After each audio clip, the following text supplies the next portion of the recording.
senhora Elba conta bem. Feliz e doce a noite para a senhora. Danke, feliz noite para você também.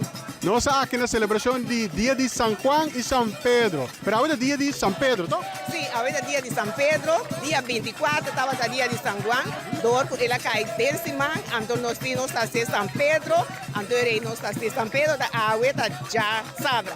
Então nós estamos combinando dois, São Juan e São Pedro junto, então assim nós temos água 29, puta dia de São Pedro. É coisa que é típico é aquele de Bonaire, não? Sim, é algo típico de Bonaire. Na Bonaire está tudo aí na tabula, São Juan e São Pedro na tabula Candela.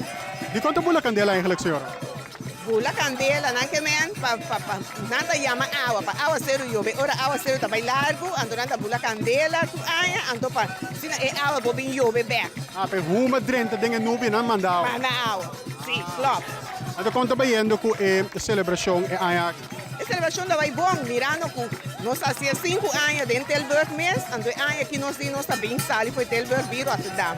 Assim nós também Rotterdam, a aqui para bem assim na Rotterdam, mirando acolhido com o toque na Rotterdam, me querer que nós temos 4 anos, que nós conseguimos vir Rotterdam com nós. Essa aqui está de 6 a edição. Sim, 6 edição.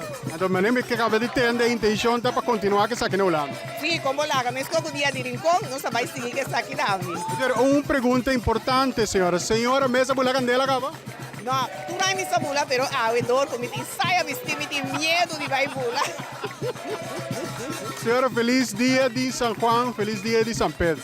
Danke, Masha, danke.